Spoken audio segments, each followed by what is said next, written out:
近几年接连爆发了知名艺人的外遇出轨风波，从小猪罗志祥的多人运动，到王力宏的你不知道的事，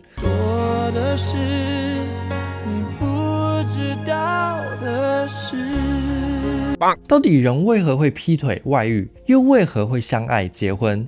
今天要来面对的这一本书《解构爱情》，就要来解析爱情背后的生理文化因素是什么。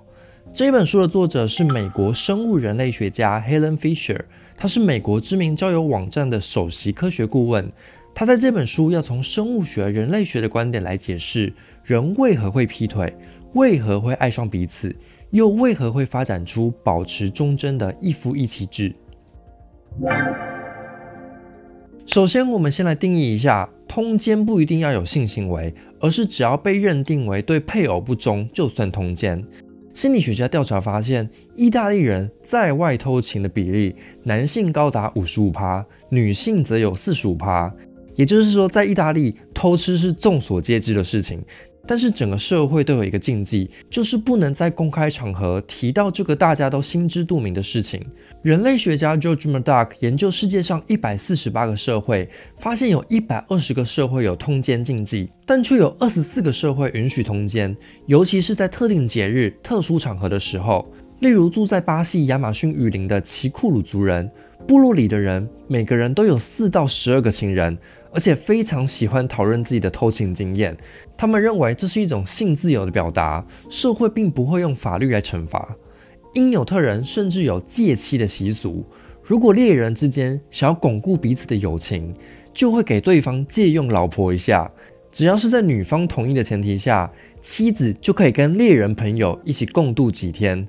对因纽特人来说，这不叫做通奸外遇，而是一种建立亲属关系的仪式，大家都是一家人的那种感觉，大家都是表兄弟啊。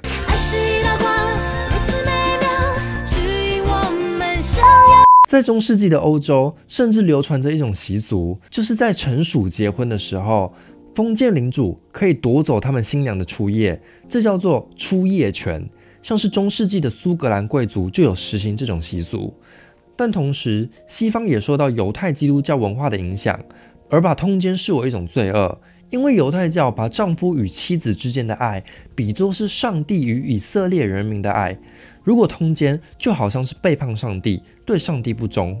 反而是在中国古代，通奸的定义比较宽松，男生可以嫖妓、纳妾、跟奴隶发生关系，这都不算出轨，只有跟已婚妇女上床才算是通奸，因为这等于冒犯了女方丈夫的家庭，父系祖先。如果大多数人类社会都有道德法律来禁止通奸，那就代表世界各地的民族都会搞通奸，所以才需要刻意禁止。那我们就要问，为什么人类老是喜欢偷情呢？金赛性学报告发现，首先这跟社经地位有关。蓝领阶级的人是在年轻时常常出轨，但是40岁以后很少偷情。相比之下，白领阶级的男性年轻时很少偷情，但是50岁以后出轨几率增加。也就是说，有钱的男人老了以后就更容易有婚外情。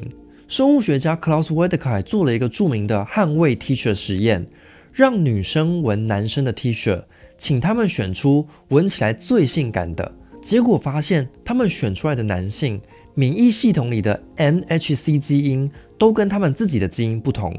如果双方的免疫系统中这段基因相似，未来在生殖或是怀孕时就可能出现问题。但如果这段基因不同，就可以增强免疫系统。所以简单的说，人会被免疫系统互补的人吸引。后来生物学家用这个结论又做了一项研究，发现如果一对情侣的免疫系统基因是类似的，而不是互补的，那这对情侣会有更高几率在外面偷情。所以出轨其实是人被基因更互补的人的气味给吸引。哈味。生物学家 Sarah Bluffer Hardy 提出另一种理论，他发现母的黑猩猩发情时会到处跟公黑猩猩交配，但不是为了生殖目的，而是为了生存。一来，它可以跟其他公猩猩建立好关系，他们就不会杀死它未来的小孩；二来，到处交配可以混乱父子关系，所以小孩生下来后，每个公猩猩都可能担心是自己的小孩，就会像父亲一样照顾这个孩子。所以女性偷吃其实是父权社会里的自保策略，透过跟更多男人建立关系来获得更多资源。所以黑猩猩简直就是历史上最早的工具人。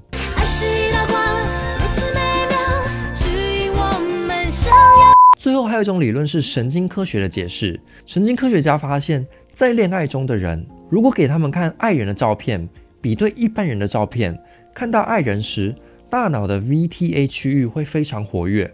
这个区域负责制造多巴胺，可以说是大脑的兴奋剂工厂。而且这个区域是靠近饥饿、口渴感的原始脑区。也就是说，当我们看到爱人时，大脑就会变得很饥渴。但是这个 VTA 区的活跃是有保存期限的，通常只会持续12到18个月，所以这段时间就是我们所说的热恋期。那热恋期为什么会消退呢？因为我们大脑的神经回路已经习惯了这些兴奋剂的刺激，所以久而久之，看到恋人就不再那么兴奋了。但也不是所有人都这样哦。神经科学家研究那些结婚长达20年却仍然在热恋的人，发现他们大脑的 VTA 区域活跃程度就跟刚坠入爱河的年轻人一样。以上就是人为什么会出轨的3种科学解释：免疫系统互补基因的吸引、父权社会的自保策略，还有大脑热恋期的结束。除了用基因黑猩猩来解释人类外遇，作者还提出了一个更惊人的解释。事实上，在整个哺乳类动物界里，只有3% 的动物采行一夫一妻制，像大猩猩就是一夫多妻，但是人类却是一夫一妻。所以我们应该要先去问，要求忠贞的一夫一妻制是什么时候出现的？作者认为，人类最早演化出来的一夫一妻制其实是400万年前，因为非洲森林面积减少，人类祖先被迫从森林转向草原生活。那为了适应地面上的生活，人类祖先就必须从4只脚在树上爬，转变成直立行走，这样双手就可以空出来采集食物。但是演化成直立行走后，就出现了一个问题。以前用4脚爬行时，妈妈可以把小婴儿背在背上，但现在变成直立行走后，就必须把小孩抱在怀里。但是原始人怎么可能同时抱着婴儿，又可以逃过野兽的追捕呢？很简单，社群就分配一个男人给母亲当保镖，让这个后代可以存活。那最适合的男人当然就是这个婴儿的父亲啦。所以一夫一妻制就开始出现了。但是这种一夫一妻制只有维持在生育季节，也就是3到4年。因为在婴儿3到4岁断奶后，其实就不需要男方的照顾了。断奶后的小孩会加入整个部落的幼儿群体，由整个大家庭的手足长者一起照顾这些小孩。所以其实在400万年前，人类祖先演化出来的是生育季节的一夫一妻制，伴侣只需要在一起3到4年的时间，不需要终身相守，除非4年后又生了第2胎，进到下一个生育季节。这解释了为什么在狩猎采集社会里，人类的生育间隔都是3到4年。南非的康恩族、澳洲原住民、爱斯基摩人、新几内亚原住民，他们都是每4年生产一次。这也解释了为什么在全球统计数据上，第3年、第4年通常是离婚的高峰期。因为即便过去1万年来，人类开始定居、出现家庭制度、厮守一生的价值观，但是生育季节的一夫一妻制依然保存在我们的演化机制里，所以结婚后仍然会出现3年之痒。更巧的是，社会学家发现，一个人被爱人拒绝、失恋之后，平均走出情伤的时间就是3到4年。事实上，这种生育季节的一夫一妻制也出现在其他动物的世界里，并不稀奇。例如，母赤狐生下小宝宝后，要为小赤狐哺乳，所以不能自己出去觅食。但这样母赤狐就没有食物吃，会饿死。所以赤狐也发展出了生育季节的一夫一妻制。在生产后的3个星期，都会有一只公狐狸带食物回来给母狐狸，它们就像夫妻一样。但是随着小狐狸慢慢长大，可以独立觅食之后，公狐狸就会越来越少回家。最后，连赤狐妈妈也会把长大的小孩赶出巢穴，然后去过自己的生活。这种生育季节的一夫一妻制，也让我们的灵长类祖先演化出有依附感的大脑回路。父母在生下小孩后，会产生催产素与血管加压素，这些荷尔蒙会让伴侣产生依附感，想要陪在对方身边，也会强化母亲跟婴儿之间的连结，让婴儿更渴望从母亲身上得到安全感。但是把婴儿养大之后，这些荷尔蒙就会逐渐减少，这就解释了为什么一开始热恋期都是先有性冲动，日子久了以后，性冲动就越来越少，转变成依附感。除了依附感以外，就连男人的性器官都可能是一夫一妻制的演化产物。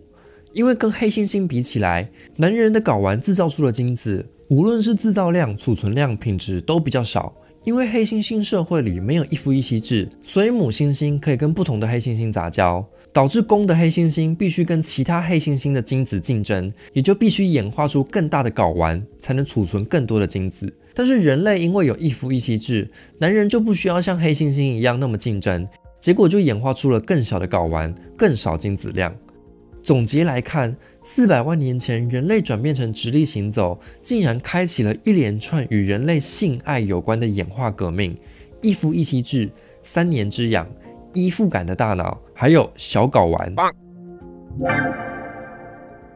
前面我们讲的都是人为什么会偷情，现在我们来讲讲人为什么会相爱。作者提出了许多有趣的观点，那我整理了4个我觉得最有趣的相爱因素。第一个最重要的就是我们刚刚提过的气味。动物界里有250种动物会用气味来求爱，诱惑对方。用最有名的就是鹅的费洛蒙。而刚刚我们提到的捍卫 T 恤实验也已经证明了，人会被免疫系统互补的人吸引。所以气味如果不对，就是无法匹配。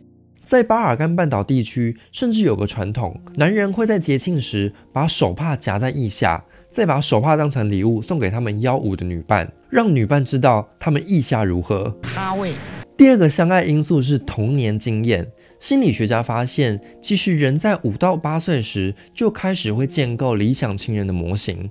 这种心理模组可能是源自你跟父母亲的相处模式，例如什么互动会让你感到兴奋，什么互动会让你感到反胃。如果有些人的行为一直让你想到你的母亲，那你可能就不会爱上他，或者是可能就会爱上他。也就是说，其实早在长大成人以前，我们就已经有一个爱情的理想型了，只是在遇到近似的人之后，再把自己的幻想投射在对方身上，沉溺在自己的爱情泡泡里。第3个相爱因素是审美观。因为每个社会的审美观标准都不同，一般人都会更倾向自己的社会的审美观。例如欧洲人初次到非洲时，非洲黑人其实都觉得白人长得很丑，因为他们看起来都像是白化症患者，好像生病一样。或是在南非的纳马族人就认为垂掉的阴唇是美的象征，没有下垂的我还不要。第4个相爱因素是要有一定程度的不熟悉感。在以色列有著名的集体农场，社区里的人过着自给自足的共产主义生活。那社会学家就好奇，这些人从小就生活在一起，就像亲兄弟姐妹一样，但是人通常不会爱上自己的兄弟姐妹啊。那在集体农场里，爱情生活是长什么样子呢？